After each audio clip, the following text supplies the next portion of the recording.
నమస్తే, welcome to dot news. నేను అనుష. ఏపీలో వైసీపీని గద్దెదించడమే లక్ష్యంగా టీడీపీతో జట్టు కట్టిన జనసేన పొత్తులో భాగంగా 21 అసెంబ్లీ 2 లోక్సభ స్థానాల్లో పోటీ చేస్తోంది. అయితే జనసేన టికెట్లు పొందిన వారిలో 90% మంది టీడీపీ మూలాలు ఉన్నవారే కావడం విశేషం. జనసేన జెండాను 10 ఏళ్లుగా మోస్తున్న జన సైనికులకు టికెట్లు దక్కలేదు.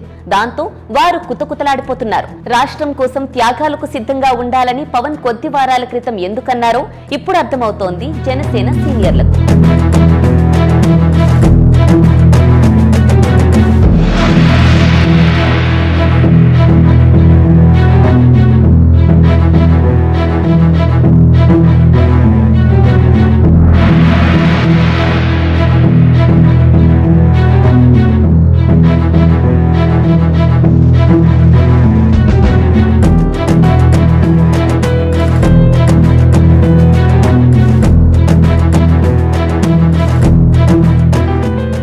ఏపీలో టీడీపీ, జనసేన, బీజేపీలు పొత్తు పెట్టుకున్నాయి.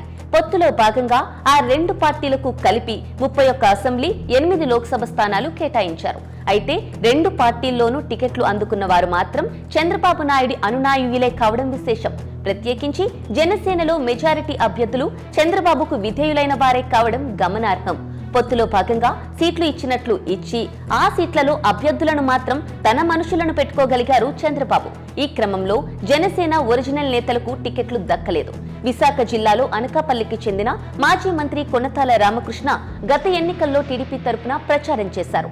ఈ ఎన్నికల్లో టీడీపీ తరపున పోటీ చేయాలని అనుకున్నారు. అయితే చంద్రబాబు మాత్రం ఆయన్ను జనసేనలోకి పంపారు.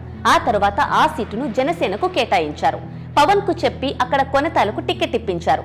ఏళ్ల తరబడి జనసేన కోసం కష్టపడ్డ పరుచూరి భాస్కరరావుకు టికెట్ ఖాయమని ప్రచారం జరిగింది. అయితే చివరి నిమిషంలో కొనతాల తన్నుకుపోయారు. విజయవాడ వెస్ట్ సీటు జనసేనది. అయితే ఆ సీటు కావాలని బాబుకు ఆప్తుడు అయిన బీజేపీ నేత సుజనా చౌదరి కోరారు. చంద్రబాబు ప్లాన్ చేసి ఆ సీటును బీజేపీకి కేటాయించేలా చేశారు. పవన్ ను ఒప్పించారు. అక్కడ 10 ఏళ్లుగా జనసేన కోసం పనిచేస్తోన్న పోతిన మహేష్ కి టికెట్ ఇస్తానని చివరిదాకా చెబుతూ వచ్చిన పవన్ కళ్యాణ్ చివరి నిమిషంలో ఆ సీటును వదులుకున్నారు. పోతిన మహేష్ కు మొండి చేయి చూపించారు. ఇక ఎలమంచిలిలో మాజీ టీడీపీ నేత సుందరపు విజయ్ కుమార్ ను జనసేనలోకి చేర్చుకొని టికెట్ ఇచ్చారు. గతంలో ఎలమంచిలి టీడీపీ ఎమ్మెల్యేగా ఉన్న పంచకర్ల రమేష్ కు జనసేనలో పెందుర్తి సీటు ఇప్పించారు. సీనియర్ నేత ఘంటా శ్రీనివాసరావు కోసం భీమిలి సీటును వదులుకోవడానికి పవన్ చేత ఒప్పించారు చంద్రబాబు. అక్కడ పంచకర్ల సందీప్ తనకు అన్యాయం జరిగిందని బాధపడుతున్నారు. భీమవరం సీటు విషయంలోనూ అంతే.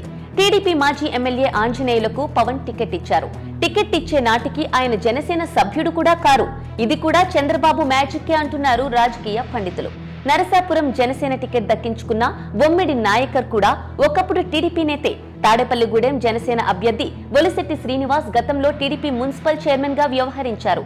మచిలీపట్నం ఎంపీ సీటును కూడా వైసీపీలో టికెట్ రాక రాజీనామా చేసిన బాలశౌరికి జనసేన తరపున టికెట్ ఇప్పించడంలో చంద్రబాబే చక్రం తిప్పారని ప్రచారం జరుగుతోంది. మొత్తం మీద 21 మంది అభ్యర్థుల్లో 15 మందికి పైగా అభ్యర్థులు మాజీ టీడీపీ నేతలు కావడమే కాదు, చంద్రబాబు నాయుడు శిష్యులే కావడం విశేషం. దీనిపైనే ఇప్పుడు ఏపీలో పెద్ద ఎత్తున చర్చ జరుగుతోంది. చంద్రబాబు కౌటిల్యం అంటేనే అంతా అంటున్నారు రాజకీయ పండితులు.